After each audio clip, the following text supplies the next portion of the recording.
All right, found the button, so we are recording. Welcome back to Tundra Fight School. My name is Tundra, and this is my game. So today we're going to be talking about fingers, physics fingers. Here, let me switch back to first person. All right, so physics fingers. Why? Why bother? So when I first started making this game, I wanted to have a system of grabbing that was really, really flexible, something dynamic that could grab in lots of different ways. And I thought how cool it would be if, for example, if I got grabbed, if I could strip that grab in a realistic way and have the strip work through realistic physics forces. Because if you could do that, then you could make, any realistic type of grab work, and you could even do stuff like stick disarms or something like that. And that would be really, really cool. So I started working on this system of physics fingers. And it's a challenge. I'll admit it's difficult. And it's not perfect. And in some ways, it's not even good. In other ways, it's really, really cool. That's really the story of VR, right? In some ways, it's amazing. And in other ways, it's aggravating. So these are real physics fingers. Real VR physics fingers. There's individual joints for each finger. They're very small and very lightweight, so they move quickly. And at the same time, they're very powerful.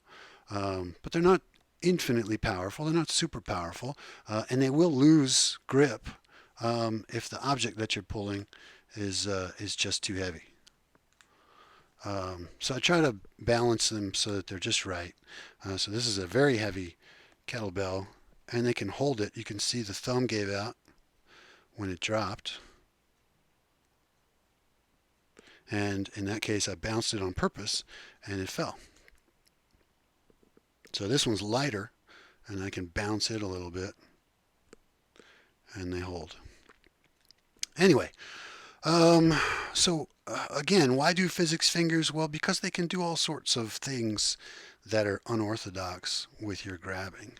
Um, so if I were to grab this normally, yeah, big deal. We can do that with a snap grip. Flying through the air and grab it in a snap grip or reverse a snap grip in a pre-programmed grab. Um, that's not that big of a deal. But to be able to grab something in an unexpected way, to be able to grab something in an unorthodox way, or to be able to grab like multiple things and then I'm just going to stick my hand in here and wherever my fingers go, that's where they go. That's really neat. I think it's neat. Anyway, I think it's a really cool system. It's a dynamic, flexible, really slick system for being able to interact with these types of objects. Even something like this ball, I can just pick it up. And if I put this down and pick it up again, it's going to pick it up in a completely different way. The fingers are in different positions almost every time I grab it, just based on um, where they were, where the ball was when the grab was initiated, and also how hard I'm squeezing the triggers and things like that. So it's really cool, and I think there's a lot of room for improvement here. Real grips are dynamic. They're not. It's not a static. I'm just squeezing a certain force, trying to make a hand go into another pose. But instead, a real grip, a real grip senses that slipping is going on and tries to adjust when that happens. So in some cases, a snap grip is the perfect kind of grip. For example, if I want to be able to hold a weapon for the purpose of striking something hard, um, then a snap grip is the right way to do it. I'm not suggesting that a physics friction grip is going to be better in that instance. But in cases, take this rubber bouncy ball, for example. So if I grab this, there's no snap grip set up on this, so I have to grab this with my friction grip here. And the fingers, they're flexible. They smush, right? They're soft when I grab the ball. And that gives me a lot of control over what the ball's doing. Is it good enough where I can throw the ball around and catch it very well? Well, maybe a little bit, but not so much. It's still a bad system.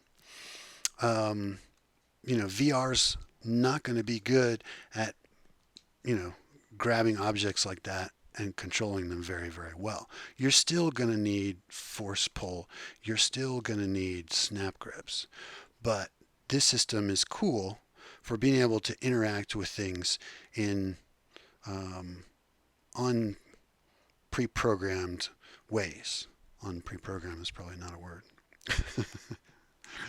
So anyway, I wanted to talk about that a little bit, and then just kind of, I'll just keep picking up objects and showing you the fingers at work. So here, let's stack this up. I don't know, people love to stack stuff in VR. So actually here, let me try, I'm going to try to stack this with one hand, both of these.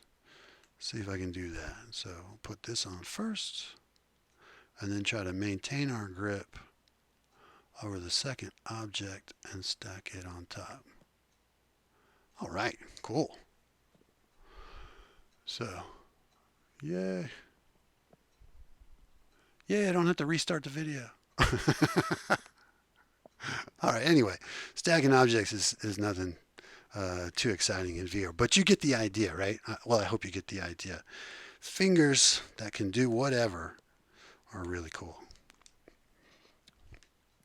So, have you guys met Bob? So this is Bob. I'm going to do a whole video on Bob coming up, so you have a good idea of what Bob's capable of. Anyway, that's pretty much it. I just wanted to show off the fingers and talk about them for a little bit so that you have an idea of what's kind of coming up. But yeah, dynamic grabs are coming up. Joint locks are coming up. Anyway, that's it for me for now. Take care and be safe.